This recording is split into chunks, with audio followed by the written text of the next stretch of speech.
Potentially touching on Phil Jackson's comments, ego is the only requirement to destroy any relationship. So be a bigger person, skip the E, and let it go. Hashtag stay mellow. Then he hit us with this. A photo of Muhammad Ali with arrows and this caption, unfazed, my life summed up in one photo, hashtag stay mellow. Stephen A., you siding with Melo or Phil on this one? Of course, I'm siding with Melo. There's no question about it. Okay. Especially when you bring up the word ego.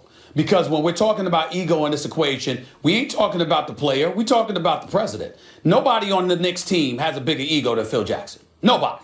And we all know that. So when Melo talks about the E, let's get rid of the E and, and let's go and all of this other stuff, he's talking about Phil Jackson. Phil Jackson needs to let go of the E. Phil Jackson needs to put his ego and check his ego at the door. Now, there's a lot of people that sit there and say, you're an 11-time champion. How dare you say that about this man? I'm going to remind everybody, I'm not talking about the 11-time champion.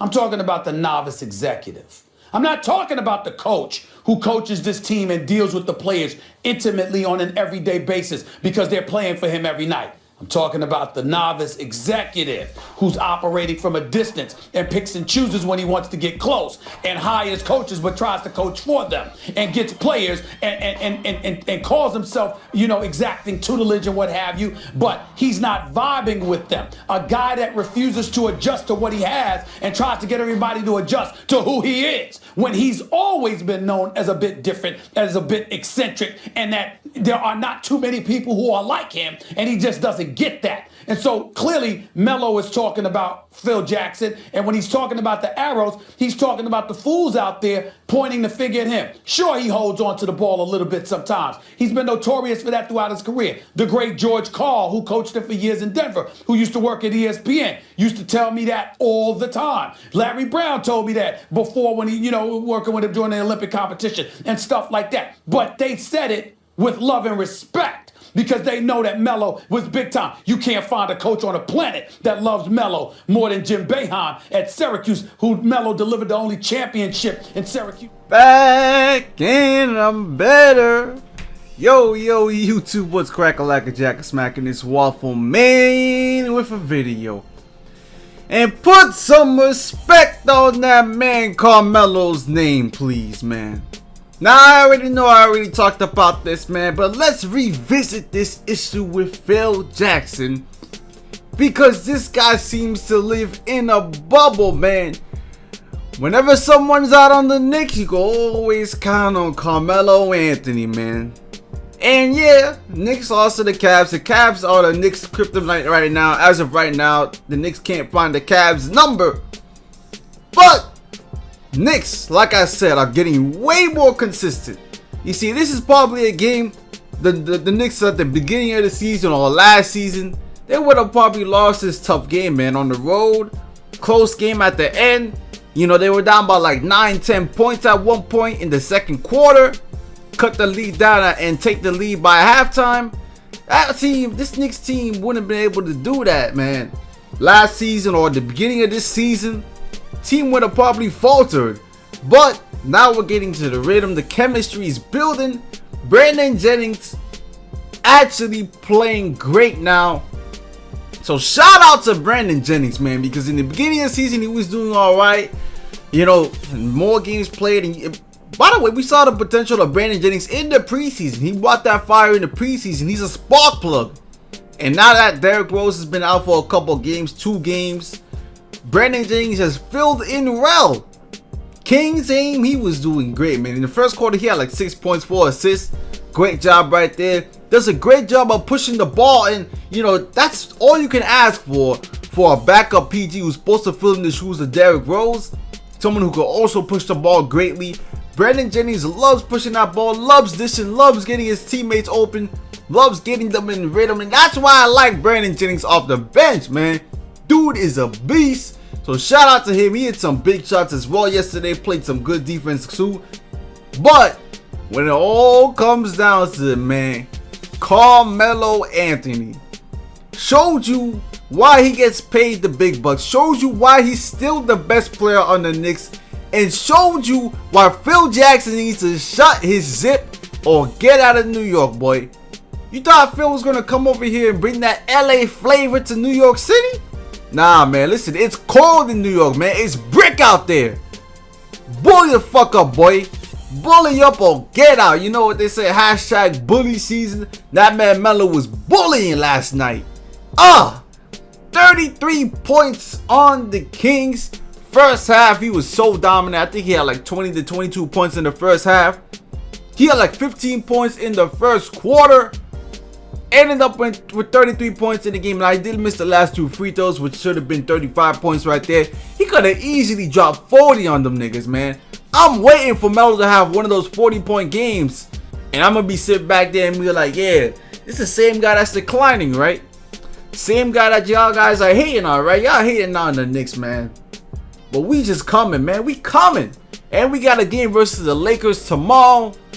In which Derrick Rose is coming back. And I don't think they have D'Angelo Russell back. So that should be a win.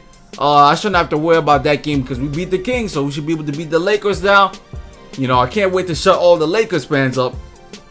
But let me know in the comment section, man. Do you agree with Melo's side or Phil Jackson's side? Now, you already know, based on my previous statements in this video and in the last video, I'm riding Melo all day. Melo's been here, man. Phil don't know what he's talking about. Phil's too busy up in the bleachers, worried about his. First of all, he's not even coaching. You know, I understand he has 11 rings, and people could bring that up all the time. But it doesn't matter right now, man. It's not about what you did before, because what he did before, he did it as a coach. You see, it's completely different to be a coach of a team and to actually be far apart from the coach and actually try to build and assemble the pieces for this team. It's a difference, man. Jeff Hornacek is not the same style of coach as Phil Jackson. Therefore, Phil Jackson's methods and stuff is not really going to translate onto the court all the time because he's not coaching them, man. Now, if he was coaching them and he was in practice and he was on the road games like that, then yeah, his opinion might be, you know, more legitimized. But now, not coaching, sitting in the bleachers every game, not attending the road games, staying in New York all the time, I don't want to hear anything from Phil Jackson, especially in the cusp of us getting this shit together, man. Like, come on, give a nigga some credit. Give that man Melo. I mean, you were the one that said Melo could be used in the triangle like Michael Jordan and Kobe. Now, I wouldn't say anything about that because Kobe and Michael Jordan, those guys are high pristine players. Wouldn't put Melo in that category only because of, you know, Kobe and Michael's rings. I understand where he's coming from. But I wouldn't make the argument or comparison. I'll just leave it like that. They're all great players in them almost individually, you know, themselves and stuff like that. But it's time to put some respect on Carmelo Anthony's name. Now I hope, you know, Carmelo Anthony's Twitter comments, because it could be a bad situation in the long run. I hope it doesn't like tick off Phil Jackson or, you know, create some dissonance between that relationship between Phil and Carmelo, because remember, Carmelo said he trusted in Phil Jackson. You know, trust the process. Phil brought in Derrick Rose. He brought him Joakim Noah. Joakim Noah is, you know, playing all right. Kyle Quinn's playing. By the way, shout out to Kyle Quinn. Woo! Beginning of the season, I was always ranting about Kyle Quinn doing some dumb shit on the court. You know, taking threes. He stopped taking threes, man, and he's getting rebounds. He's getting blocks. I like Kyle Quinn. He's passing the ball. Good shit, Kyle Quinn. That's what I want to see. Mendoza's because Minkus, yo, this bench could come along, man. But like I said, man, the next 4 to 5 games, we could honestly end this road trip being 16, I think I said in 11. It was either 15 and 11 or 16 and 11.